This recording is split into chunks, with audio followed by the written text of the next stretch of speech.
Good morning. Okay. I want to hop on here, talk to you guys a little bit. Good morning. Good morning. Let's see if we can get a couple people tuning in.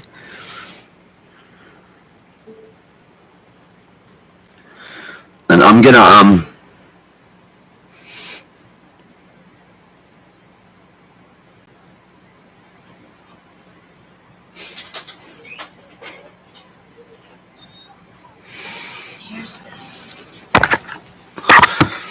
that's help. I can't even get in my Facebook, man. It's not logged in that one either. Yeah, I don't know. Hello, you have reached the Carroll County Sheriff's Office at E911 Center.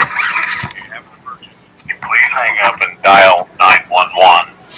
Please listen to all options before making a selection. Calling the sheriff. If you need dispatch for police, fire, or the ambulance, please press 1.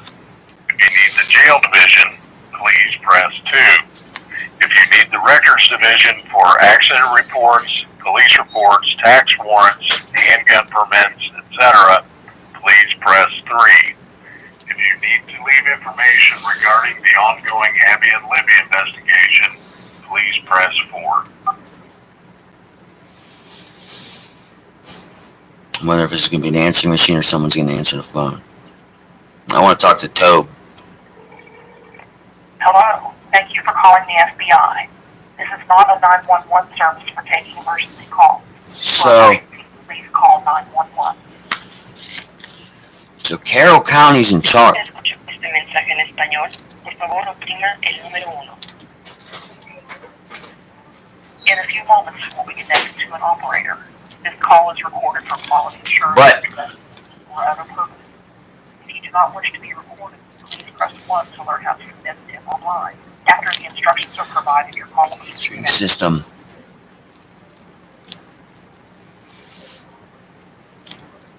Some states have passed red flag laws that restrict individuals from having firearms based on the belief they are a danger to themselves or others. So I'm calling a comment from Tobe Lesenby about a cell phone, and when I call the Carroll County and you click 4 you will be asked to provide identifying information about yourself for Abby and Libby.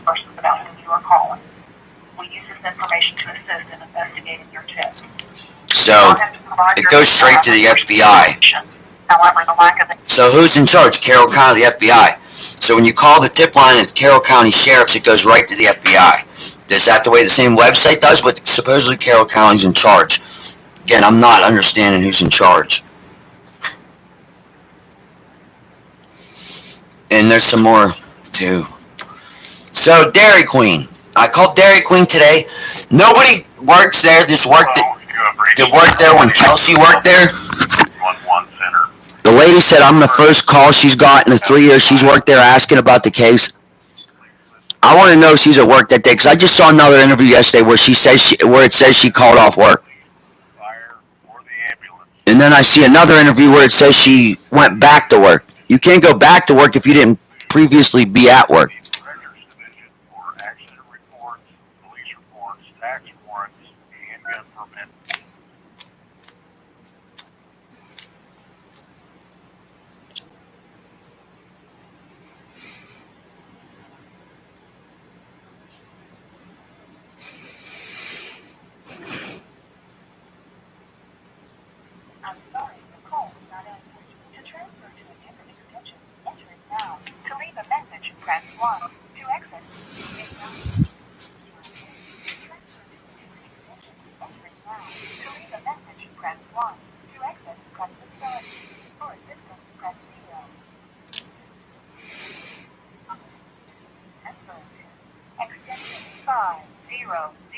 One moment, please. Dispatch. Yeah, is there any way to get a hold of Sheriff Tobe Lesenby? I can transfer you. He's on vacation right now, you said? He's not on station right now. Oh, okay, sure. Voicemail would be great. Okay.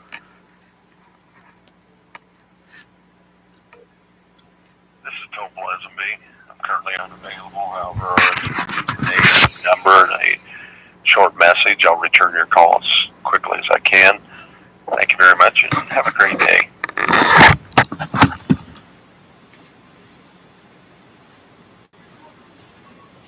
Hi, Sheriff Tobe. This is Chad. I have a YouTube channel on investigative.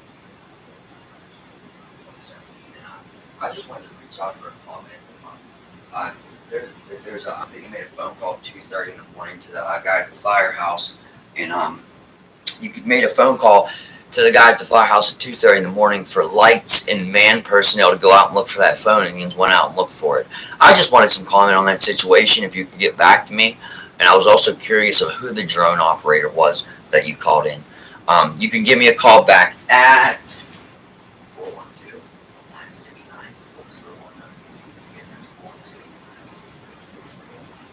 I don't expect to make an idea for to talk to me, so let's be. Thank you. Okay. Alright, that's taken care of. We called Sheriff Lesenby for comment. I asked for comment on the drone operator and comment on, so at 2:30 a.m. on, it would have been February 14th, but that's the night of the 13th, going into the 14th. The 13th into the 14th, okay? At 2:30 a.m., it is said that Toby got word from AT&T. The phone was pinging. The phone was pinging back at the High Bridge. So, for them to be able to collect that data and to be able to pinpoint it to a location as the High Bridge, they're able to triangulate some type of data. There's not only one cell tower up there. There's at least 2 or 3. That's enough to give a location, okay? And they're able to get a location to know that that phone is at the High Bridge, and that information is good. So before that, when they say the phone was pinging around town, that's also good information then, and true. Why was that phone pinging around town? I've still never got a straight answer to that. Wonder what that phone's path was. Did the phone enter the High Bridge? Did the phone leave the trails, ping around town, then back to the High Bridge? Like, there's more, like, there's the whole backstory just doesn't make sense to this. So, I want to go back to find out if Kelsey was at work on the 13th or not. Did she go to work that day? Didn't she go to work that day? And then we can try to bring it back from there. But how the fuck? How's any of this? Like I said, so with this phone, you'll be able to triangulate a location. They'll be able to come up with a location, and they did. They came up with the location stone cold at 2:30 a.m. that phone was pinging back at the High Bridge. So, like, it's almost like, okay, now the story's playing how we want it to. We can go out and look for the phone. When the phone was pinging around town, the search was called off, and they didn't want to look anymore. As soon as the phone starts pinging back to the High Bridge, okay, it's on. We're going to go look for the phone, and then 8 a.m. we're going to make search parties, and we're going to go look for it. We're going to go look. Why? They weren't trying to look when the phone was pinging around town. But actually, that's a lie. They did. If you watch a video I put on, they said that that's where they were knocking on doors, and everybody was coming out, and the whole fucking neighborhood was out looking for these fucking girls, man. Through the neighborhood and the woods.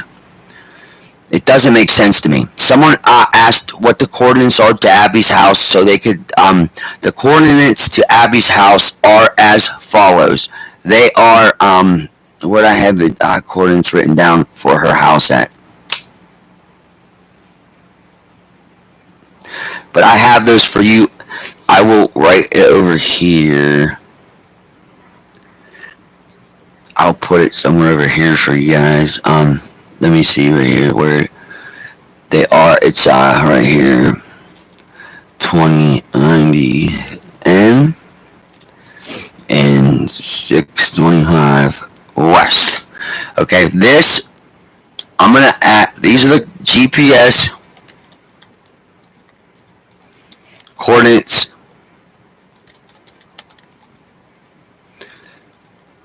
of where Abby lived in 2017 February.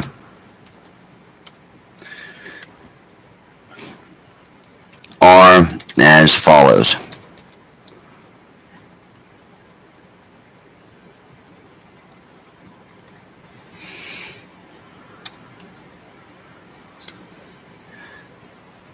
And 625 west. Okay? Those are the coordinates. So when we map those coordinates, we get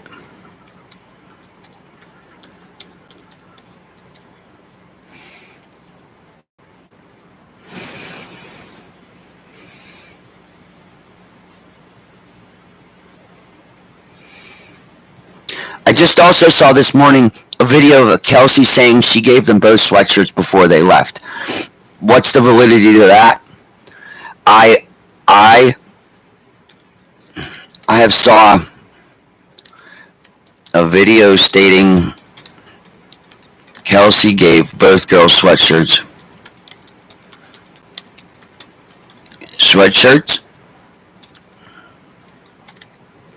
But if you go to the interview with lady from HLN, when they're driving in the car, you can hear Kelsey say Abby had a sweatshirt. She gave Livy a sweatshirt because Abby had one.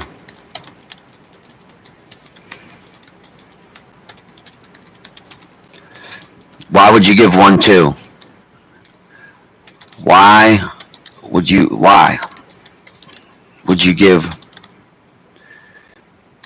one two sweatshirts? Why?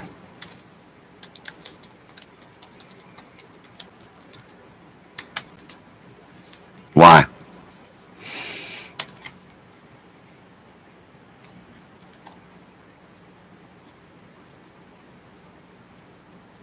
What's up, everybody? How you doing? I'm trying to let some more people tune in, but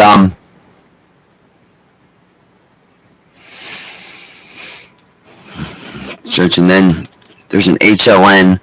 So I saw a video this morning again of Kelsey saying she gave both girls sweatshirts. I can totally and completely bring up videos that say she gave Olivia a sweatshirt because Abby already had one. In the missing persons reports, the missing audio, and then the HLN special when she's in the car with special. Kelsey drives the interviewer, the route she took the girls. She supposedly took the girls.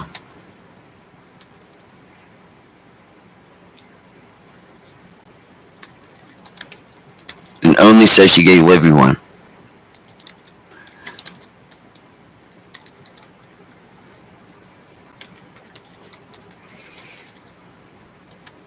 It's curious to me. How you guys doing today? Thanks for tuning in.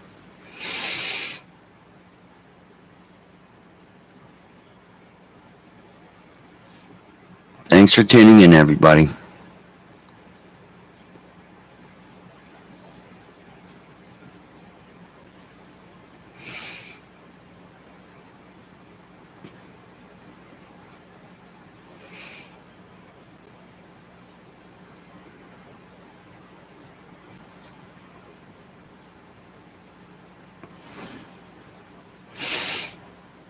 What's up, guys?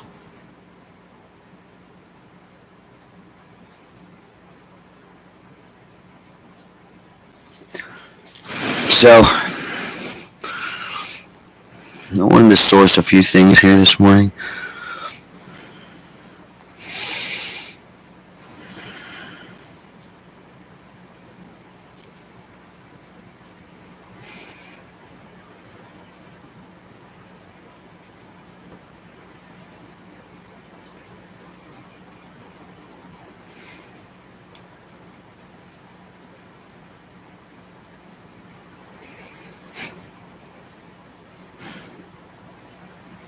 So, alright, there's going to be a drone.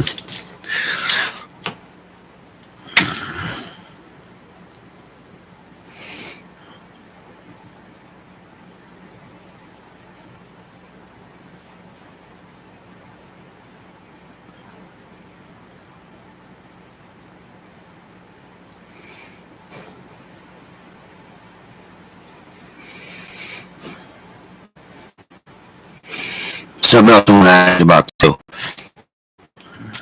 Hacking the app.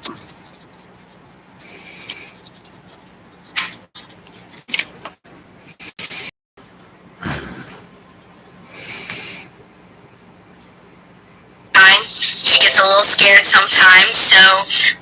Snapchat app erases pictures soon after they're viewed by friends. But at least one friend, Erica, took a screenshot on her phone. A quick way to hack the app. It was a happy photo. At first, it was fine. She gets a little scared sometimes, so at that point she was probably scared, but I mean, she was probably excited. Abby and Libby posted pictures to Snapchat and seemed to be having a good time. The Snapchat app erases pictures soon after they're viewed by friends. But at least one friend, Erica, took a screenshot on her phone. A quick, easy way to hack the app. It was a happy photo. What do they mean? First, a quick, easy way to... She gets a little scared. You can screenshot on a Snapchat and it's a quick way to hack the app. What does that mean? I'm not well versed in Snapchat. But the narrator says it's a quick, easy way to hack the app. Is to screenshot something and it's a quick way to hack the app. Anybody know anything about hacking the Snapchat app? It would be great information if we can find into that.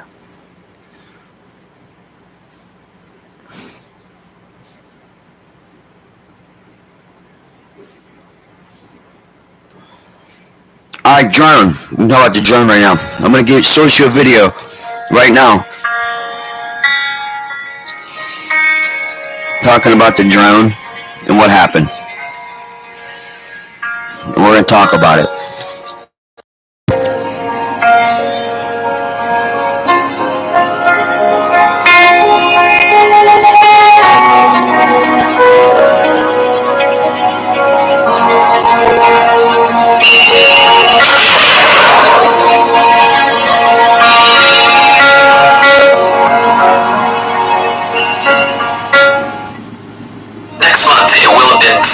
Since best friends Libby German and Abby Williams were brutally murdered while hiking the Monon High Bridge Trail in Delphi, Indiana. For some of us, the bridge has become a certain pilgrimage site, one that sees dozens flock to it to absorb where all of this went down. Delphi has become a battered ghost town, trapped in time. Wanted posters now fill the empty storefront windows with his image. The image of this man, videoed as he walks towards them, ready to march them to their own deaths. Libby, using her phone's video feature, left law enforcement with a video of their killer, heralding her a hero for having the presence of mind to do so. In 2020, Libby's mother, Carrie Timmons, came out to Inside Edition, kicking a low blow at Carroll County Sheriff Tobe, the head investigator assigned to the case in Carroll County. Timmons is upset at the way the case has been conducted since the very beginning, and with good reason. At 1:45 p.m. on February 13, 2017, the girls were dropped off at Mears Lawn at the Monon High Bridge Trail. They would have entered the trail intersection and walked across the bridge.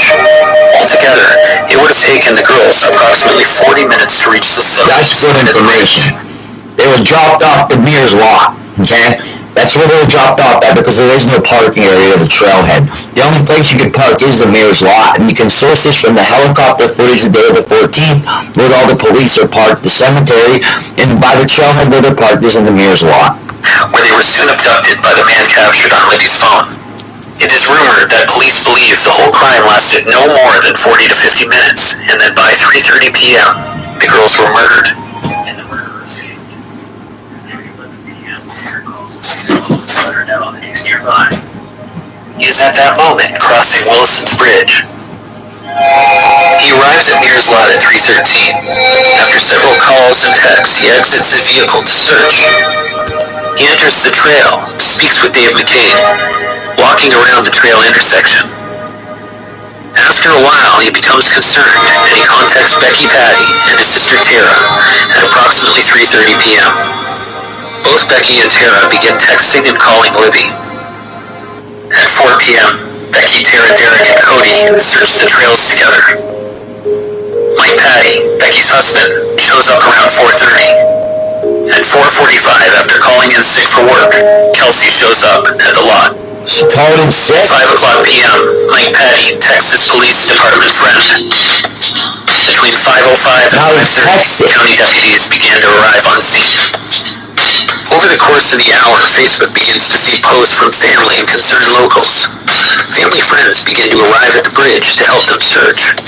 The Carroll County Sheriff's Department takes lead with only 11 officers on the force, and local PD is assisting where they can.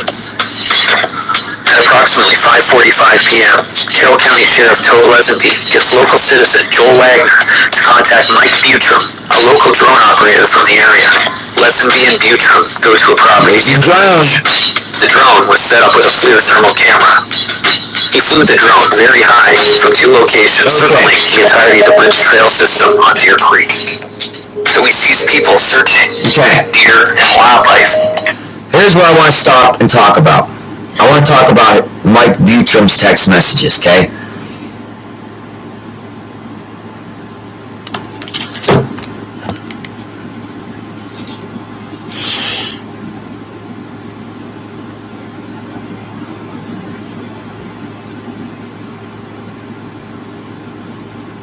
So it said, this man shows up with a drone.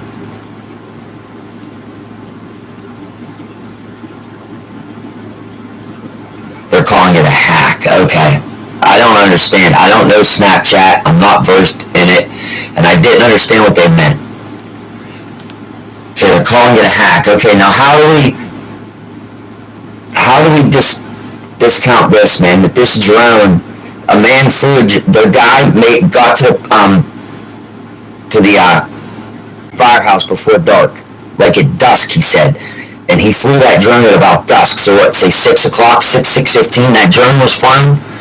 That's new information to me because I thought it was like a little later or something. I don't know. I didn't really like understand if that was at the point of daylight. And most of these searches took part of the daylight. Why didn't they find anything? That's highly concerning.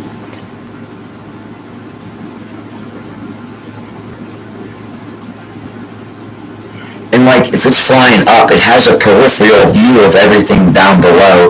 Like you'd have a peripheral view of everything, and it would pick things up, man. No, bodies sitting in water, I don't believe would have been enough to put them down like that. So here, let's finish the rest of this video talking about the drone operator, and then we'll talk about it. He does not spot the girls.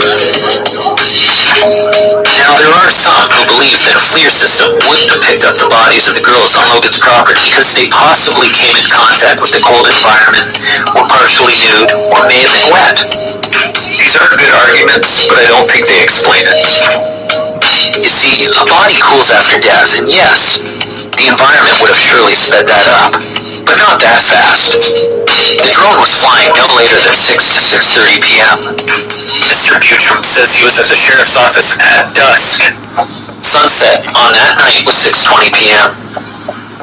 So if we are to believe that the murders occurred where the girls were inevitably found, and that they were already deceased by 3:30 p.m., that would put the time of death only 3 to 4 hours earlier. Under normal circumstances, it would take the human body up to 20 hours to reach ambient or room temperature. Remember, the human body is 98.6 degrees Fahrenheit on average, and the historical data puts the outdoor temperature at 35 to 40 degrees Fahrenheit. Okay, if the bodies were there, they would have... Even if we go and talk about, like Newton's law, something will cool at the rate of the environment that it's in with the size comparable, if you will. So, I mean, again, showed up. Take it all you want. Okay, so the bodies were 40 to 50 feet back from the creek. Might they have missed them? I guess so. I do find it hard to believe that given the drone flew approximately 200 feet up, that it wouldn't have spotted the girls had they looked in that area. The area was a circular clearing with less dense foliage. We saw it on the news helicopter. But I guess anything's possible. That, however, does not explain the countless witnesses and searchers who claim to have searched that very spot and did not see the girls' bodies that night. So almost directly after the drone operator left, Tobe Lesenby told the group that he would like to postpone the search until the morning. A very controversial decision. He has given several excuses for why he did this. The first excuse is that he claims that the dangerous terrain would have been too much for people to handle in the dark. That's a legit concern. But if my daughters were lost out in the woods, potentially injured or abducted, and the law told me they were not going to help me out because it was too dark, I would be very upset with that. Okay, this is a problem. The second excuse, which is really ridiculous, was the excuse that searchers were tired and needed rest or some dumb shit. Like seriously, what the hell's wrong with this guy? His third reason is that the girls were likely in town, gallivanting around, and that Libby has done this before in the past. Oh, nope. Sorry, Pinocchio. Becky says that Libby would never have done this. And he knows that. What a bad excuse. Now, Mr. Lesenby has gotten a ton of flack for calling off the search. And lately, he's tried to claim that in spite of calling off the search, that many stayed and searched anyways. Yeah, the family stayed. Well, all of Tobe's paid officers abandoned the scene and announced that they would help search in the fucking morning.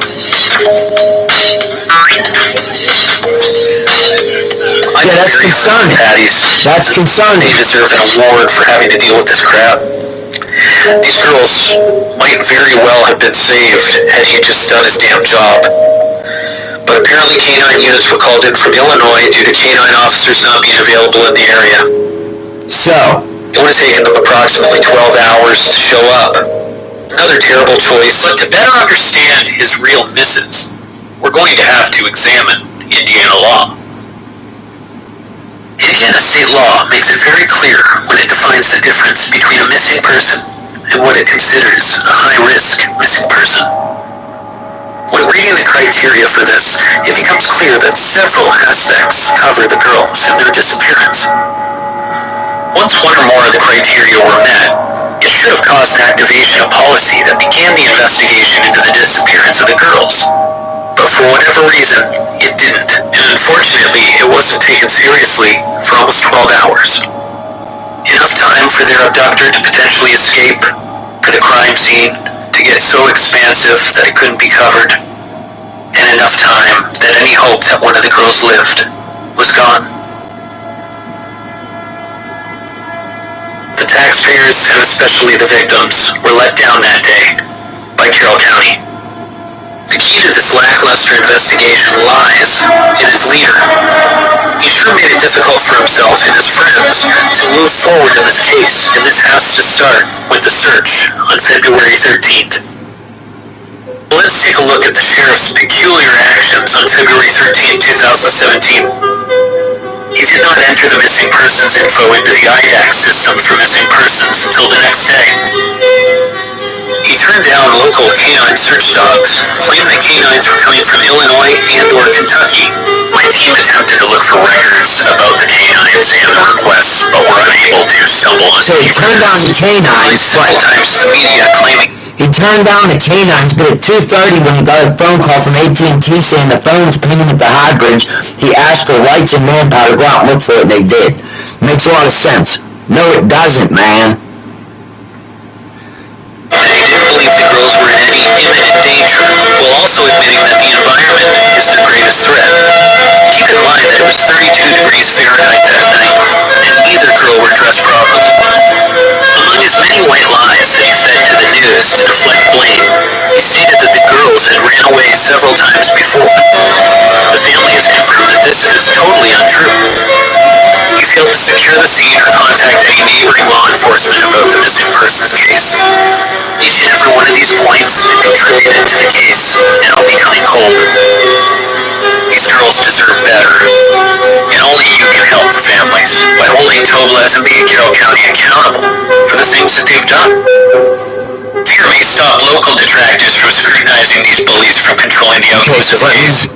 Let me show you the, we're going to talk about, we're going to show you something else. I'm going to show you that, about that he, got a phone call at 2:30 in the morning and went out and investigated it. Wait a second, guys, let me.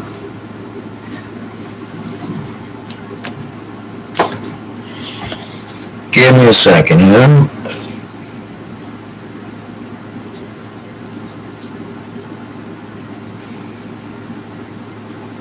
Okay, it's right here, guys. So. She gets a little scared sometimes. The Snapchat app. It was a happy photo. It was about 3:30. Derek called me and he said, I'm here at the Carrolls. Have you heard from Libby? And I said, well, no. And he said, I've called her several times and she's not picking it. She's not answering.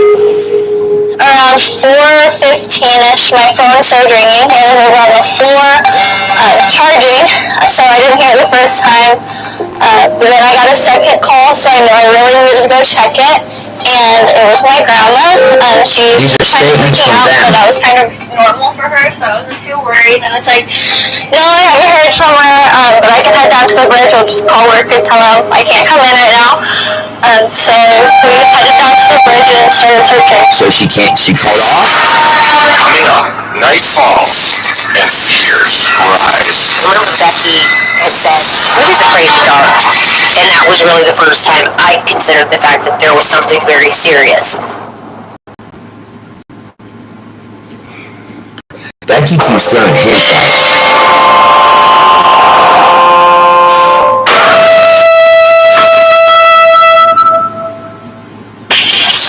As family members began searching for Libby. I was at work when Kelsey called me, so I clocked out, went outside.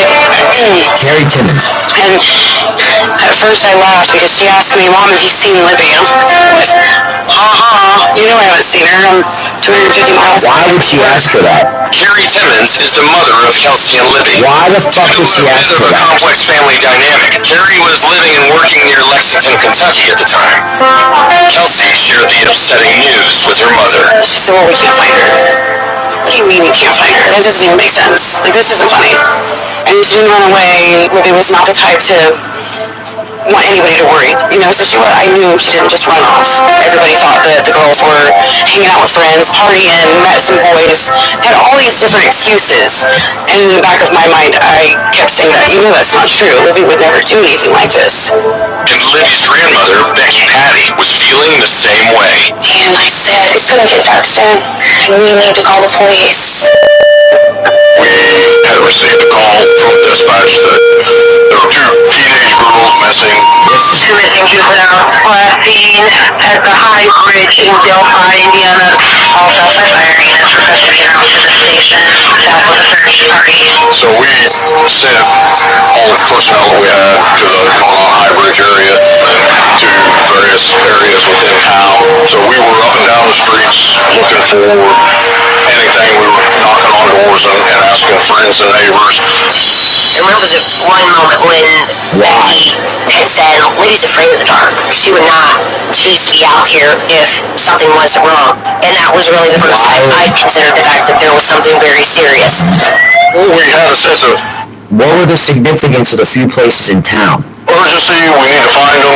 And you said as you knocked on those doors and asked people, they came out and joined the search. People began to come out and help. Hundreds of people were out in that one area looking for these girls. So in essence, the entire town that evening was searching in their own way. We had set up a command post that was called down to work with. The whole town's searching. How the fuck, like, now you find trace DNAs and shit, and it's all contaminated. Everything. Everything. The city police chief, the sheriff, so we had one central area to bring in the information and to throw out the ideas. Our success rate in Carroll County, Indiana, as far as being able to locate missing children is a high percentage number. So when you got the call that day that there were 2 missing girls here at the trails, what went through your mind? Initially, I thought, okay, no problem, we'll find them. And when did that change for you? Later in the evening, and actually after nightfall, I thought, okay, something's different about this. Something's different about this after nightfall. But he canceled the dogs and called the search off. But realizes once it gets dark, so at that point that it got dark, it's now after 6:30 p.m. It's now after 6:30 p.m. They're flying a drone, they've not seen these girls, blah, da, da, da, da. But I mean, is that why he calls the dogs off? Because they had a flare drone search and he knew they were not in that area? That'd be a good reason.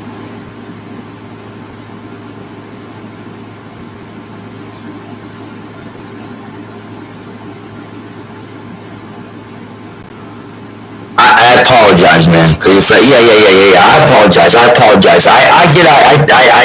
It's not personalized, man. Believe me, that's the last thing I want to do. I apologize if I come off disrespectful. That's not my point, man. At all. So, anyways, back to what we were talking about. But by all means, man, you can unsubscribe. You don't have to watch me if you don't want to. That's your choice. Again, I just don't shoot the messenger. I just, this is the way I bring across my message. If you don't appreciate my energy, you don't have to. Thanks for the support. I mean, but again, my swear words have no bearing on disrespecting these girls or their families.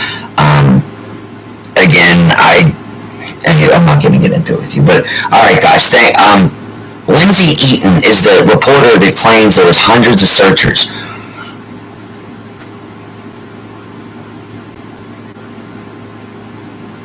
I know he didn't. I know. He didn't bring more birds. I know. That's what I'm trying to source here. So here, let me listen. This is something new I haven't heard yet, and I want to play it for you guys. So we could start quick. There were people out searching all over. It was somewhat humbling, know that people were coming out, to truly help.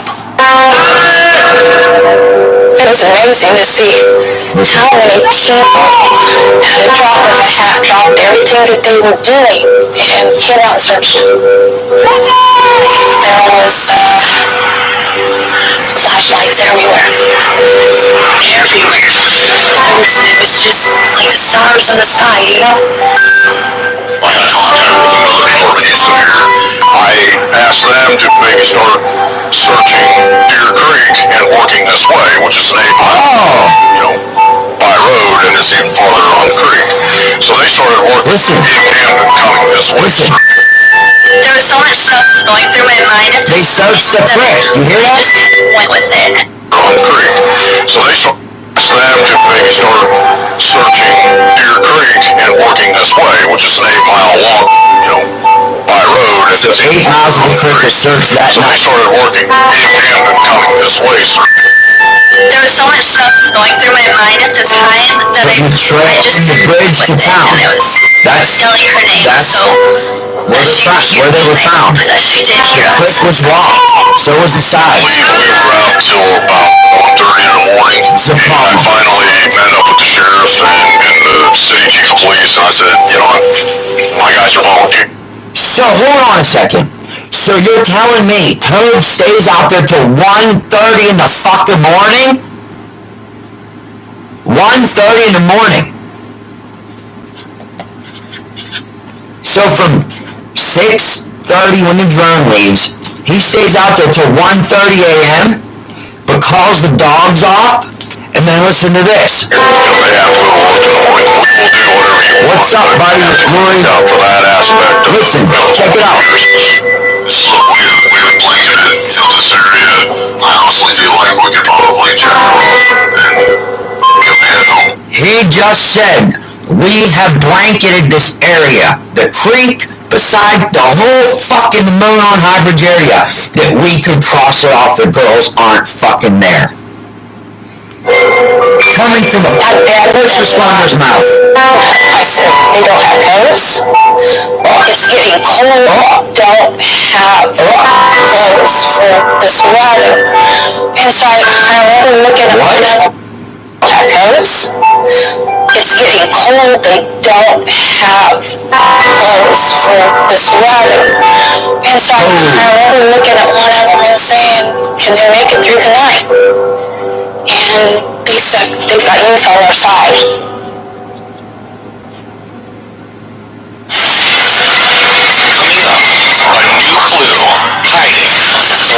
I got a call, I think at 2:30 from the sheriff because the latest ping is coming back to the area of the Monon High Bridge. 2:30 a.m. Sheriff Wesenby calls him. Do you hear this? Let me play it again. Listen up, everybody. Listen up. Listen up. A new clue hiding fourth floor. I got a call, I think at 2:30 from the sheriff because the latest ping is coming back to the area of the Monon High Bridge. So what do they do about that? We're gonna find out right now. So what happens when Tobe calls you at 2:30 a.m. and says the phone's pinging back to the high bridge? This is where the girls were initially dropped off by Kelsey. That's correct, yes. And When does Toby's interaction talking to AT&T begin or end? Was he in communication with AT&T or just a family? they walked this way. Walked that way. So the temperature today is 50-ish, and you say that's very similar to the day the girls disappeared. Yeah. Beautiful day for basically a walk to Hey, It's beautiful out there. Yeah. And there's such a peacefulness. help my channel, Magenta.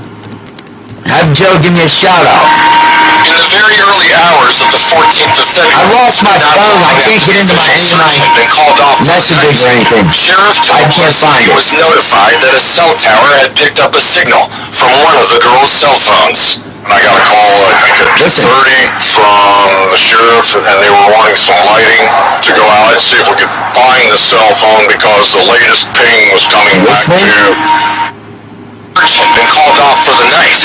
Sheriff Tobe Lesenby was notified that a cell tower had picked up a signal from one of the girls' cell phones. And I got a call, I think at 2:30 from the sheriff, and they were wanting some lighting to go out and see if we could find the cell phone because the latest ping was coming back to the area of the Monon High Bridge.